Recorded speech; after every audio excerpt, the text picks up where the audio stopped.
Chana be choose up a little bit dark baby.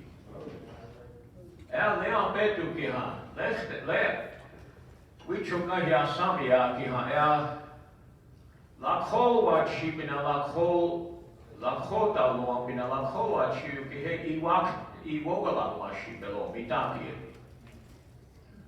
Ocha Iuha Nikpana Jiokiha, Ishtomus Wag Shuk the Lord. Tuaya Duonkiha, Ishtani Shasha, Ishtani Shasha the Lord. Greetings. They asked me to talk about Lakota songs and dances. And I'm not going to say very much, I hope. I just, we put out a book back in 1976. It was called Songs and Dances of the Lakota. And incidentally, I'm not a singer. I'll admit that. Not like Earl Bullhead, okay? I'm not a singer at all. No, you know,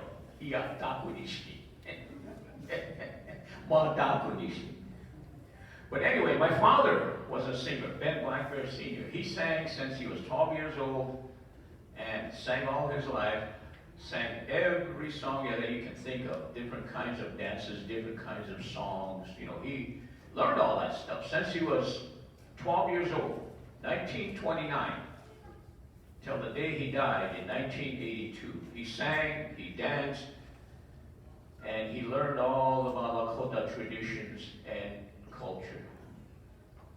Songs, dances, whatever. So I learned a lot from him.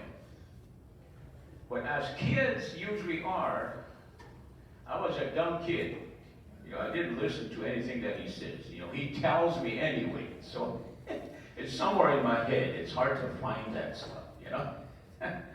So anyway, I used him when I was working at Tusweca University as a Lakota studies teacher.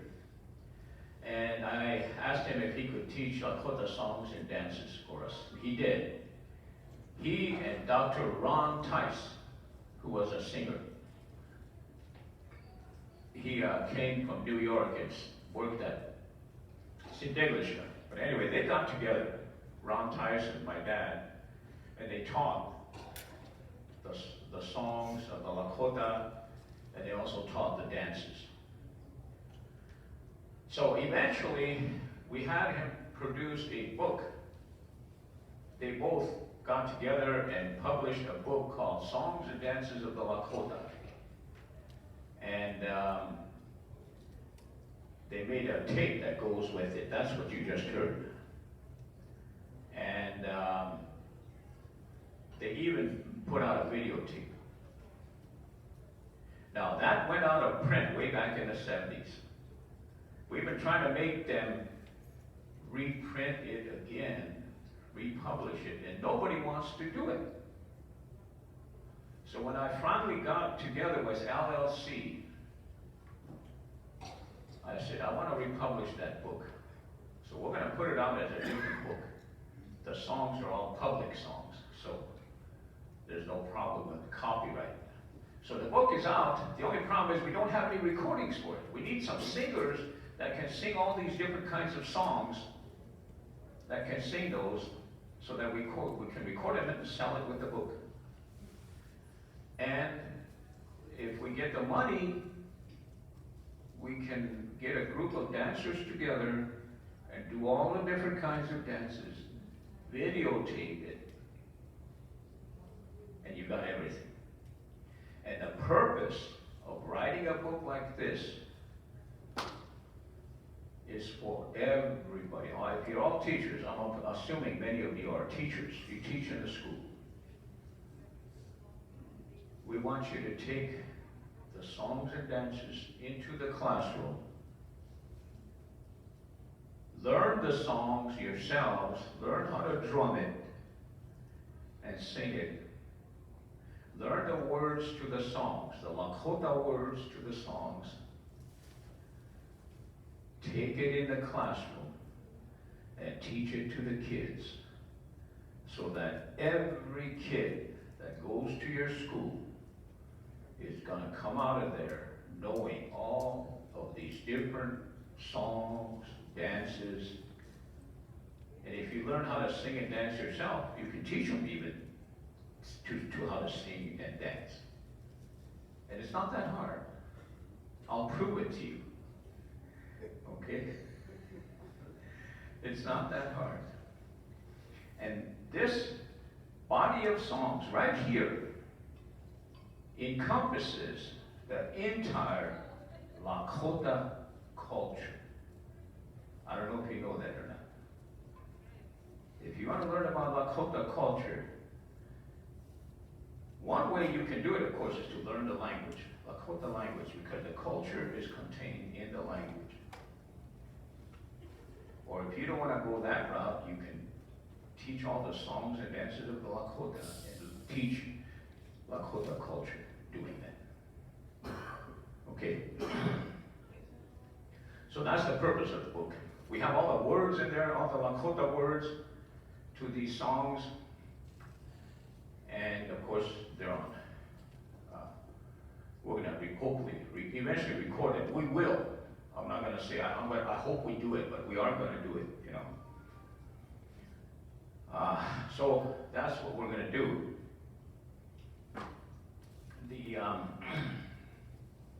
The song I just played you is called the Victory Dance Songs. Waktegeli Wachipi. And let me read you some of the words to the Waktegeli Wachipi. Waktegeli Wachipi. Incidentally, white people saw us doing the Waktegeli Wachipi. Do you know how to do the dance?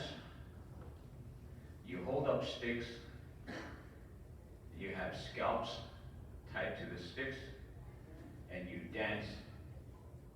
I almost fell over. You dance to the left around a circle, okay? You're holding the sticks. And white people, being who they are, they immediately said, a scalp dance. So they think that we have sticks, our women have sticks with scalps of enemies hung on the sticks. That's not true.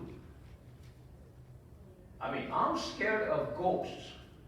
Now, why would I keep an enemy's scalp in my teepee, you know, tied to a stick, and then take it to a dance and dance with it?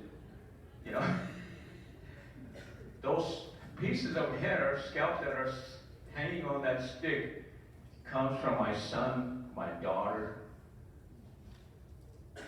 When their hair gets too long, you cut them. We believe that the spirit, the soul, is in the hair.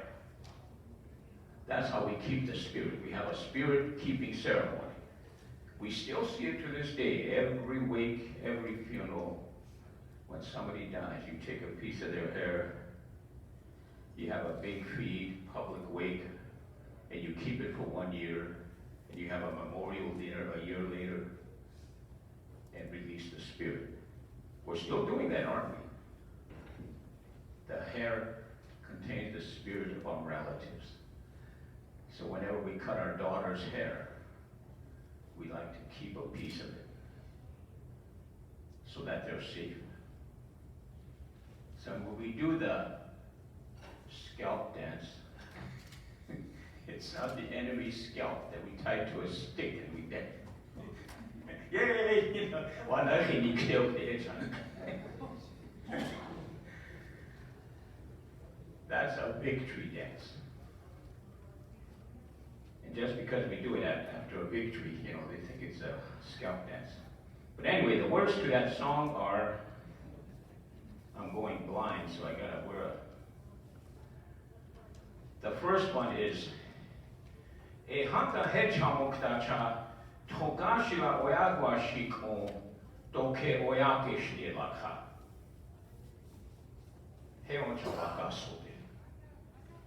The second song, Togashila Chemakiacha, Iyashijaki Wakasotina Makoche Kowa Kie. songs. One, World War I song, and then going into World War II. We fought the Germans. Tiospaye are the Germans. Now, the third one I just played you is Lakota Hokshila. Koaka Dahaya Icha Ikta Wichacheahe. Hena Hecha no way. It sounds more interesting in Lakota. It's poetic. At LLC, in the Summer Institutes, we used to teach, we offered a course in Lakota poetry. And so we started teaching writing poetry in Lakota. And somebody asked, do we have poetry in Lakota? Do we write poems? Of course we do. I just read you some. That's poetic expression, what I just read you. That's poetry right there. Okay. The next one that I played was Iyashijaki Dakumaya e Lakha Nakehechaka Wiutaka Nayajiye Dase ni Chichi ni Chichieka. That's poetic expression, isn't it? You can translate it in different ways. And the next one, which I didn't play you yet, is Iyashijawan Kawiju Wasaski Ekon Oaha Shonkeja He Shilela Noke. That's poetic expression, isn't it? They're hard to translate into English because that's Lakota poetry. And it could be translated in different ways. Okay? You have to, they told me how to translate from one language to another. You have to take the poem, the poetry, and you have to render it into ordinary, everyday language. And then you translate it into the other language. And then you can put it back into poetry, poetic expression. That's how you translate. The skill of translating things. So that's why when you're teaching Lakota language, don't teach them translating, because that's an advanced skill. Teach them how to speak Lakota, ordinary, everyday Lakota. Don't teach them how to translate stuff. Because only after they learn how to speak the language can they translate from one to the other. Okay? So remember that. Oh, another reason why we're teaching song and dance is because you can teach Lakota using songs and dances. Okay? They learn really fast, children, when they sing. Okay. So, there's not very much I can say, but, learn how to sing and dance Lakota, and it's not that difficult, okay? Now let me prove it to you, okay? Say this after me. Inkwata, Nawaji, Na, Shina, Chichose, Ma'ea, Lechishkuana. Okay, now, we're going to sing that. Okay? So, join with me as soon as you pick it up, okay? We're going to sing it enough times so we can shake this whole building, okay? All right? Are you ready? Okay, let's sing it. Ikbataya nawaji na shina chichose maya lechishkuanaya. Ikbataya nawaji na shina chichose maya lechishkuana. bataya nawa shina shina chichose maya maya lechishkuanaya ikbataya nawa shina shina chichose maya maya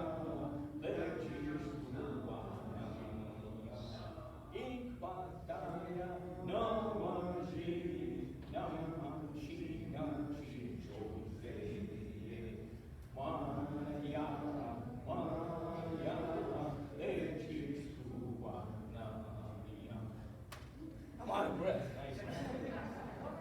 Okay, now was that simple? Did you pick it up? You know, kids hear it once and they can sing it. That's how quick kids pick it up. I had my little kids, I was teaching at Home Academy at St. Francis Mission. And I taught them this song. As soon as they heard the words and I started singing it, they started singing it with me. And within a few tries, they were singing the song. That's how simple it is. The reason why it's very scary singing Lakota is just the style, our way of singing. The way we sing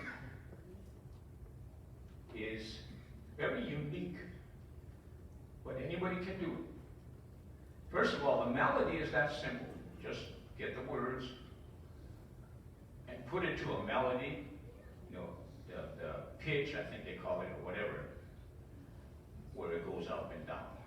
Once you pick that up, and you sing the words with that melody, with that pitch, then you've got it. You got the song. And then all you have to add is,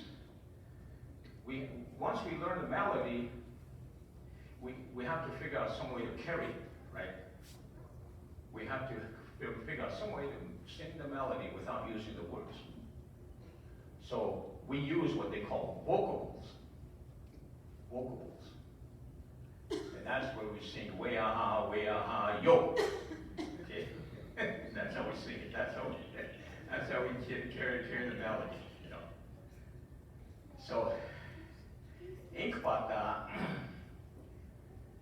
is a rabbit dance song. And rabbit dance songs, they start out with just the melody. You're singing just vocables, and you sing it all the way through. And then when you sing it the second time, that's when you put the words in there. So you sing it all the way through using vocables, and then you sing the same thing all the way through using words. Okay, now that's one version of the song. One push-up, I think they call it now.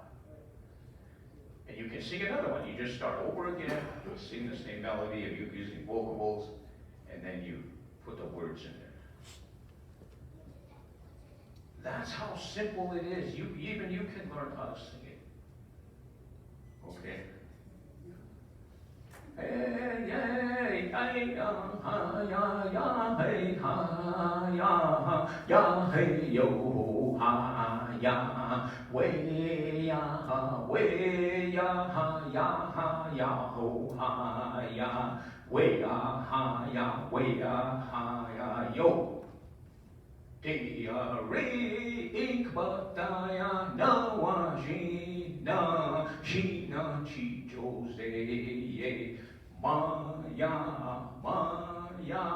lechishkuana. Simple, right? Just vocables, carry the first tune, and then you put the words in there, and you sing the second tune. Every one of you can learn it. You don't have to be a musical genius to be able to do that. I'll teach you another one later on. Okay? Now, the reason why it's very intimidating is because of the Lakota style of singing, our style of singing here in Lakota country. Now, I can say the Sichahu style of singing. But actually, Chicago and Lakota, are the same. They sing the same way. Cheyenne River, Stang Rock. Okay. Now, in order to sing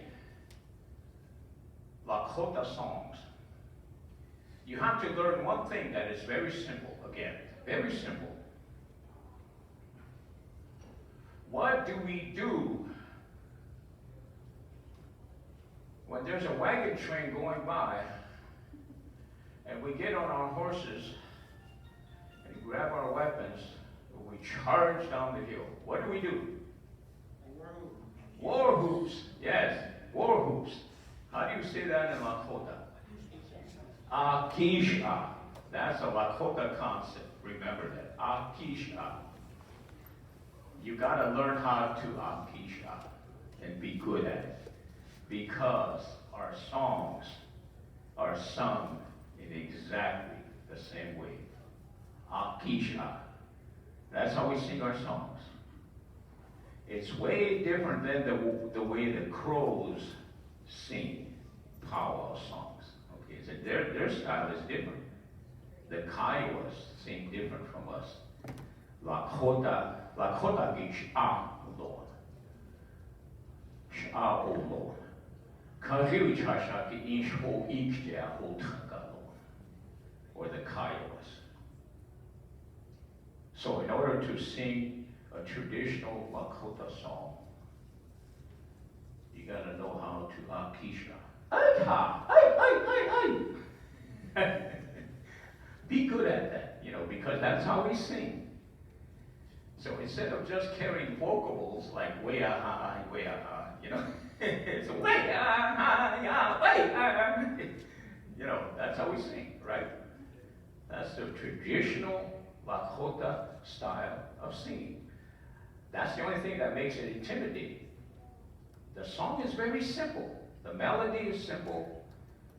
You can learn the words very fast. And you sing melody first, and then the words, and that's the song. And you can sing that as many times as you want, 3 times, 4 times. And that's how you do it. Okay? I want to play that for you, I think. I'm not a singer, like I said. I'm not a singer, okay? So if I sing this song to you, I'm just now learning how to sing. Just now learning, okay? So bear with me. I'm going to sing that song for you. Before I do that, you put when you're singing the song, you sing it in some sort of what would you call it? A kind of a time or rhythm. You can call it a rhythm. Okay, you sing the song in rhythm. And the way we determine that rhythm is, we pick it out of nature. Anything that comes out of nature, If it rains outside and you're sleeping in a teepee and you wake up and it's raining out there and the water falls on the top of your teepee or your tent. We used to live in tents. I grew up in a tent. And the water is dripping. Drip, drip, drip, drip, drip, drip. That's the rhythm. We just picked that up. And we counted in 2s. 1, 2, 1, 2, 1, 2, 1, 2. That's our rhythm right there. That's where we picked it up. It's from nature. So when you're singing, you sing according to that rhythm, according to that beat, if you will. That's how you sing. So all you have to do is this one requires learning because it's kind of like muscle memory, So to match your drum beat with your voice rhythm, you have to match those together. Put those together. That's how you do the 2 things together. If you work on it, you're gonna learn it pretty fast. It took me a while, but I'm a slow learner. So, Inkbakaya na waji na shi na chi jose ye ya le chi shua na ya Inkbakaya na waji na shi na chi jose ye ya le chishkuwa na ya we ya yo. That's how rabbit dances end. Okay, we ha yo. That's the ending of a rabbit dance song. Okay, Omaha dance songs end differently. Okay, and one more thing about rabbit dance songs. Every rabbit dance song starts with a D-R-E. D-R-E. That's not a Lakota word, okay? D-R-E. And the way where we picked that up was, when you write letters, love letters to each other, you start with dear so-and-so, okay?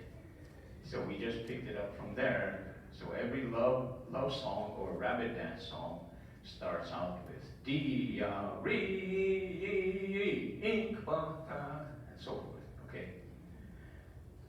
Let me try to sing like a true blue Lakota, okay? You guys can help me.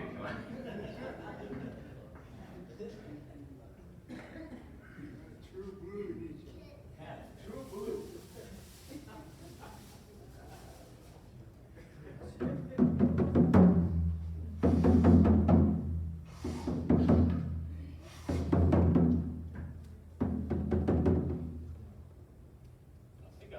Side. I don't even know about drums. I hold the wrong side.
Always a tail. When you finish singing the vocals and the words, and you keep repeating it however many times you want to repeat it, and then when you stop, you have to sing the tail. And the tail consists of just the words. That's the end. Okay. Long time ago, they used to do rabbit dances all night long, back in the 30s, 20s, 30s, 40s. They used to dance all night. But what they did was they used to sing 4 rabbit dance songs right in a row without stopping. And people would be out there dancing, And then after they sing the 4th one, they would stop and they would sing a tail. Once you stop singing, you have to sing a tail. Okay? So when they sing the tail, they dance backwards. And then they would stop. And then you take a break. Everybody goes outside and smokes a cigarette or a cigar or what they call those coolers. Or you can even smoke your pipe, you know. So anyway, that's the traditional Lakota style of singing. Akish alawaki. You know, I can't quite hit the high notes. Like I said, I'm not a singer. I'm not a vocal instructor. I'm just now learning how to sing. So today's singing, we usually tell them you don't have to sing like, our grandparents did. You don't want to ruin your voice, okay? So you don't want to akish too loud. The only reason why they did that in the old days is because they didn't have these things, okay? They didn't have these things. And there used to be a big arena and lots of people around.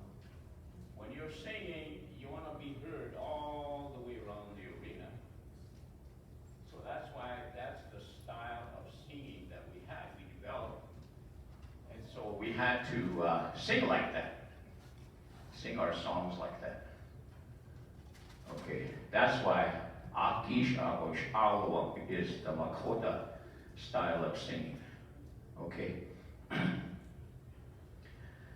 The women used to come in after the beginning. Men would start it out. In fact, one person would start out the song, sing the introduction, and he starts over. Then all the others just jump in right after that. And then everybody joins in, they sing the whole thing. And then right about the middle of the song, the Wichagalata come in. They come in at the middle of the song. And then they trail at the end. When the men finish the song, we-ah-ha, yo, women are still dragging it, singing at the end. And the reason why we call them Wichagalata, because they support the men. They encourage them. And it makes you want to sing when you hear women singing behind you. They sing one octave higher than the men. Okay, so it sounds like we sing high, but women actually have higher voices. So they sing at a higher pitch. And they call it one octave higher. So that's the style of singing. That's the best way to explain it, is just talk about love songs, rabbit dance songs, which they used to dance. Rabbit dance song didn't become popular until about a little bit before 1930s, I think, somewhere around there. Somebody came from somewhere and introduced the song. The words, all the words to all the rabbit dance songs are a woman talking. It's a woman talking. They were made, they're called love songs. In every love song, a man makes the song, but the words he is singing are a woman's words.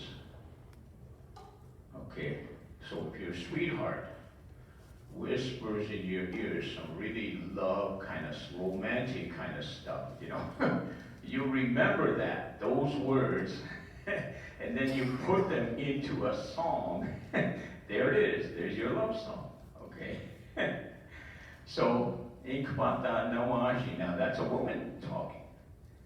Okay. Inkpata is up the creek, if you will. I'm standing there where the creek starts from. That's Inkpata. I'm standing over there. Inkpata Nawaji na Shina Chijose. I'm standing up there shaking my shawl towards you. And I'm saying, Ma'ea. Women say that. Ma'ea. Maya, Maya, Lechishkuana. Quit pouting and come back over here. Okay. Lechishkuana. Okay. So that's a woman talking. Okay. The words are a woman's song. Okay. Another interesting thing about a lot of these songs are When you make a new song, a Lakota song, you don't create the melody yourself. You pick a melody that exists already. You take that melody, and you may even take some of the words.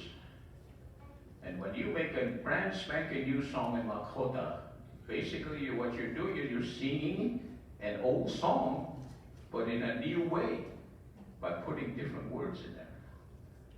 Okay, that's how songs come about. We don't create brand new songs from nothing. You know, most of our Lakota songs come from old songs that build on each other. So, what was his name? He used to tell me the song Inkpata used to be an old Sundance song. That's where the melody comes from. Okay? So it's not a whole new song. The way we build, the way we create new songs is by taking an old song, reintroducing it, and just make some slight changes, new words, whatever. And that's how we create new songs. Okay? And that holds true not just with rabbit dance songs, but any kind of songs. So they stay, there's something constant that just goes from year to age, generation to generation, it just keeps going. Okay? So a lot of the songs that we had, honor songs, victory dance songs, all of these things, they come from the old days. Okay.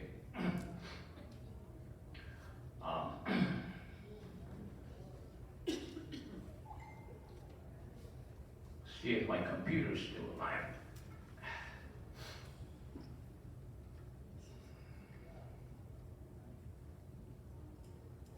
Any questions you have so far?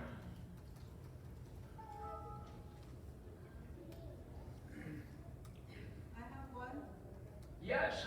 I was at a Wachipi not this past September, and there was some confusion about the song, whether it was a gahominy or a rabbit dance.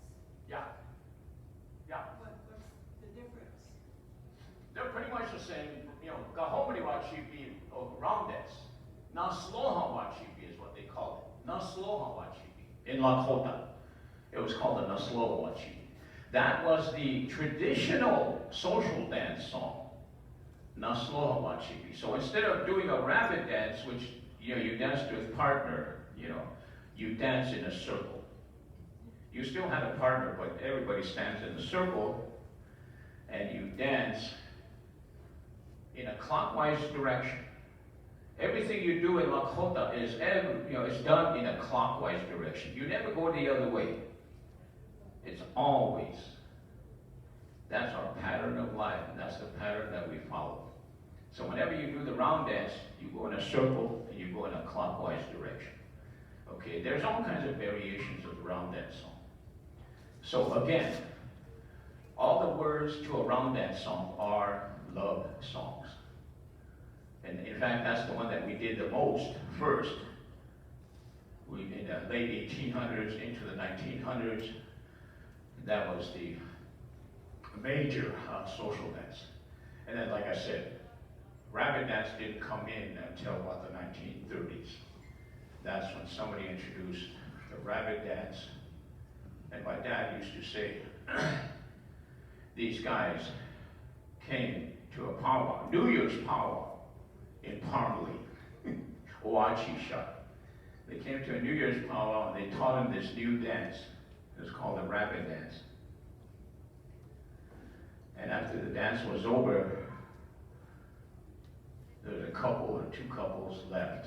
They went out the door and disappeared into the darkness. So they were looking for them, and they looked at the tracks, and here they looked like a rabbit tracks, So they started calling it a rabbit dance.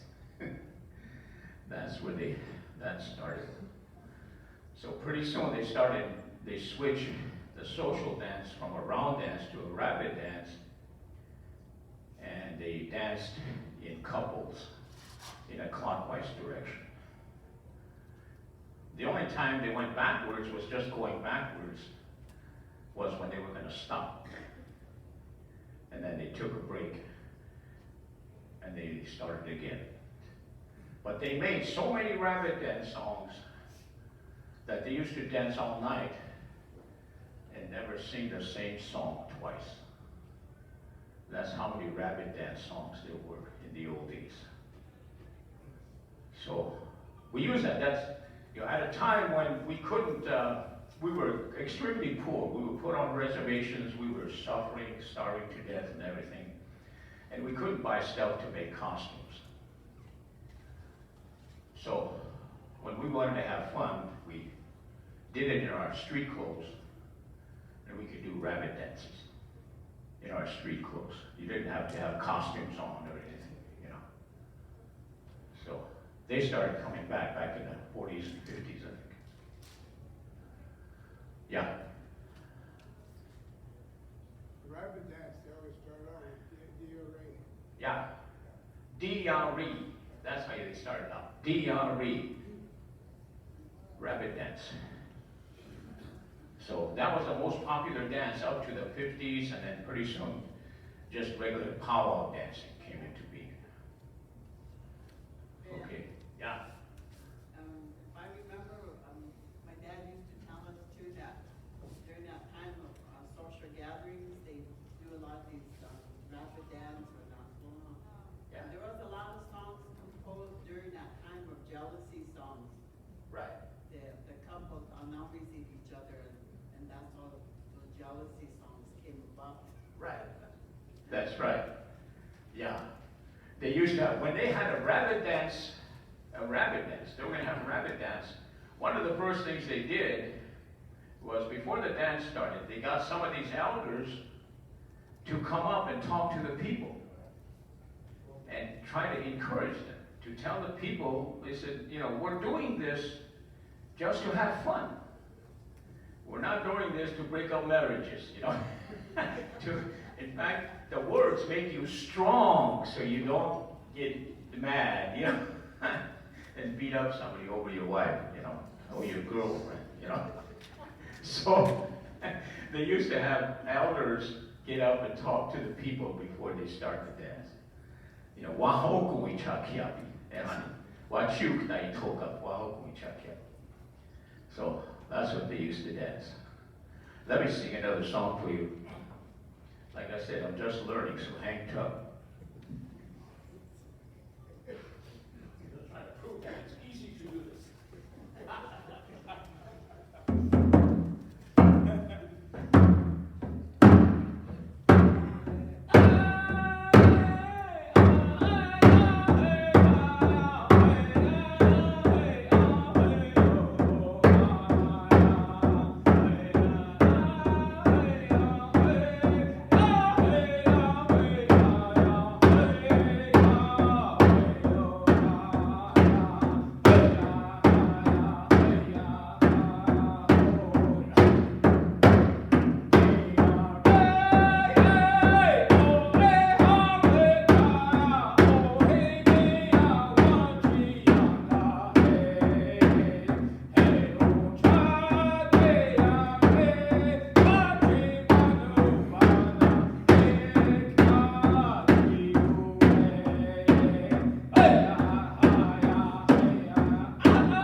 No, I cooked your mother's love songs on Stinson on you know way. Ah, Actually, Sandra, she's Debunking, that's why I was legally hot. ah, And music you had, the whole long, that's the one he asked for that. ah, Well, I think she told what she was. Teen girls traditional. ah, So they, Nanny Roosevelt. ah, Memorial. memorial song. Memorial. Ah, Well, they did go along with Chaka. ah, Evolution of one, two kids and children. Each one by here, I'll get you to have a request of Chinchilla. ah, We conscious egg. ah. Each of Don't shake you long, but that's a good point. Very good point. We're at a time when nobody knows these songs. There are all kinds of different songs. You know, they're veteran songs. You sing for veterans who come back from war, and you honor them.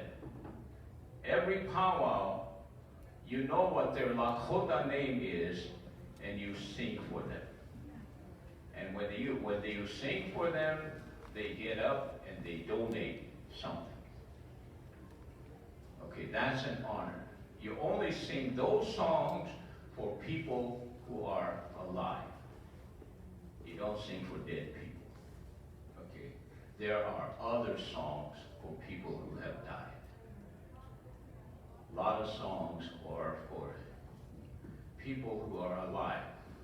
But anymore, people don't know these songs and what they're used for, or nothing about them. So we're starting to hear songs being sung for people who have died.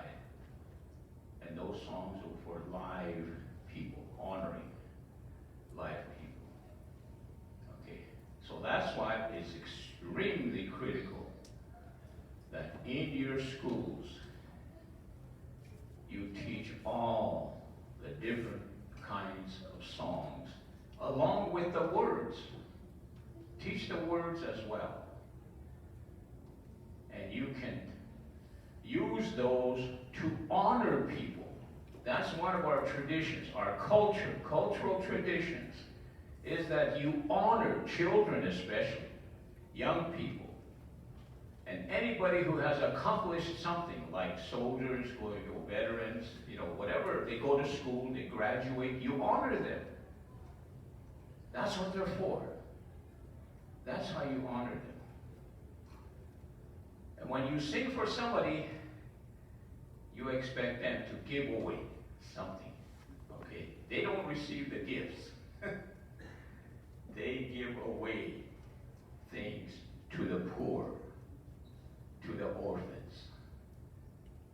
In other words, be generous. That's our tradition.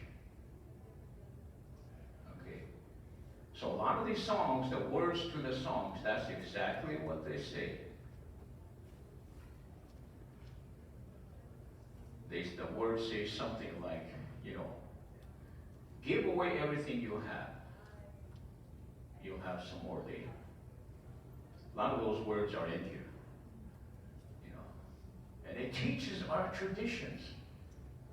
That's why it's important to teach this stuff. You're teaching Lakota culture. If you're in the classroom teaching Lakota culture and traditions, this is a big, big part of it. You need to teach this stuff to children. And not only that, have a powwow in the school so you can practice a lot of this stuff. Even if you could give imaginary Lakota names to the kids, sing for them. Honor them and sing for them. Yeah. What are penny songs? Bazashao, penny songs. Long time ago, they used to have, I call them collection songs.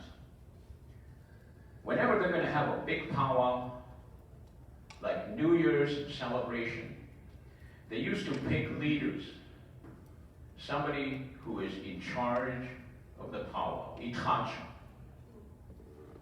And then somebody who is next, itacha ioki. Somebody who takes care of donated stuff for the powwow. And somebody who keeps a record of those things. And they used to sing for these people. They picked these leaders. The people themselves picked these leaders in a public place. You know, they will come and they'll find somebody who is strong, who is wise, you know, who knows Lakota culture and traditions. They would go to them, pick them, bring them out to the center, and say, all right, this guy's going to be the head of the powwow. And that's a great, great honor for them. So once they do that, they sing for him. They have a big song, honoring song for them. They use their Lakota name. And the songs that they sing are called penny songs.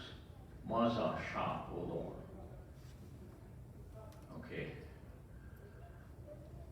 And it's up to them, these leaders, to put on that power. We don't use money, okay? And we do collections. We do collection dances. So every weekend from that point on, they'll have a small powwow someplace. They call it a collection dance. And they honor people all throughout the evening.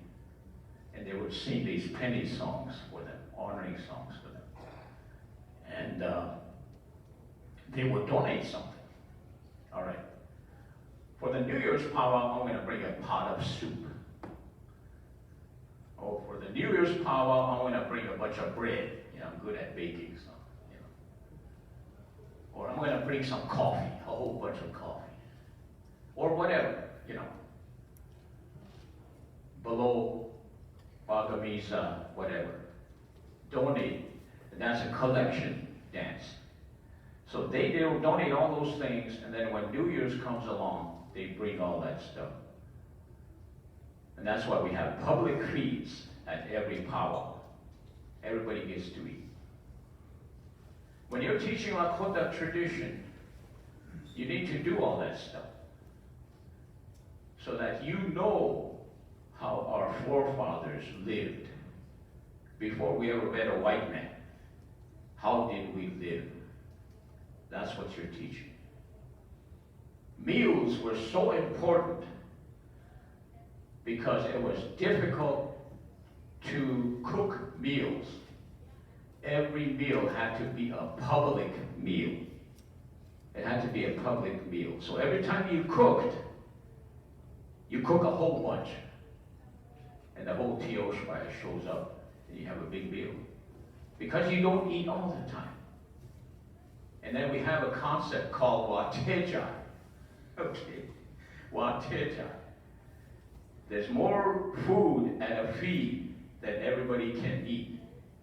And the purpose for that is you take some of that food and you take it home with you and eat it for 2 or 3 days later. That's wateja. And then when you eat up all your food in about 3 days, all you have left is old food. Then you go to another public feed that somebody's having. And then you get some more food. That's why they call it wateja. Wateja means new. You get new food. Wateja. That's why we call it wateja. And you take a bunch of food, you take it home with you. And again, you get a chance to eat for 2 or 3 days. In the old days when we were living in teepees, roaming around in South Dakota and Nebraska and Wyoming and Montana, that's how we lived. Most meals were cooked as public meals, where a bunch of women got together and they cooked a huge meal for everybody. We never had individual family dinners. And that's what all these powwows grew out of. So that's why Whenever you go to a powwow, they give a public feast. Everybody eats. Of course, now all that is changing, isn't it? All that is changing. Life changes. But if you're teaching about Lakota history and culture and traditions, you need to teach that stuff to young people so they know where they came from, how life was difficult, and how easy life is today. Any other questions? I don't know if I'll have time to play anything, but anyway, there's so much material that you can teach. You can spend a lot of time teaching this stuff. And if you did it in school, in the classroom, teaching these kids, there's enough material out there that you can teach everything. You can spend one whole class talking about victory dance. The words to the songs, the meaning to the songs, why they did those, when they did those. There's Mashnija Wachibi, round dance, Naslo Wachibi, Wakdegli Wachibi, Moza Shavoloma, there's one in here. They're translated, but again, sounds better in original Lakota because it's poetic expression. This one they've got Hea. I gotta. Hea Hinanjiye. You name somebody and you say, Hea Hinanjiye. Woyuhaki Dokawa Kieshliye. Ate ina hechegala charge. Ni unwe. The way they translate that into English is they say the name and they say, came saying this. In other words, came up front saying this. I do not value material possessions. Or another way, you can translate it several ways because it's poetic expression. I don't care about personal possessions. My father or mother is still alive, is still with me. Okay, this is an honoring song, penny song for a young child. So she takes care of me is understood. Okay, that's why it's all poetic expression. That's what we mean by poetry. See, they're short words in Nakota. You say it very quickly, but the meaning is big. It means a lot of things. Okay, so when we talk Lakota poetry, that's what we use. It was all these Lakota songs. And we taught people how to write more Lakota poetry, using a lot of the words that we took out of the songs. Okay. Wanatoba, Chawaganike. All right. Thank you all for sticking with me. And if you have any questions, again, we have this book on sale. Ultimately, we're going to record all the songs again and put a CD or whatever, zip drive or whatever with it. And we'll might even put it online like we're doing with all the other materials that we have. Okay. And if we ever get a chance to do a video, that would be very helpful. But think about it. If you learn this stuff yourself, you can even do that yourself in your classroom. Oh, hey, Pilawaya, you have to understand a bit,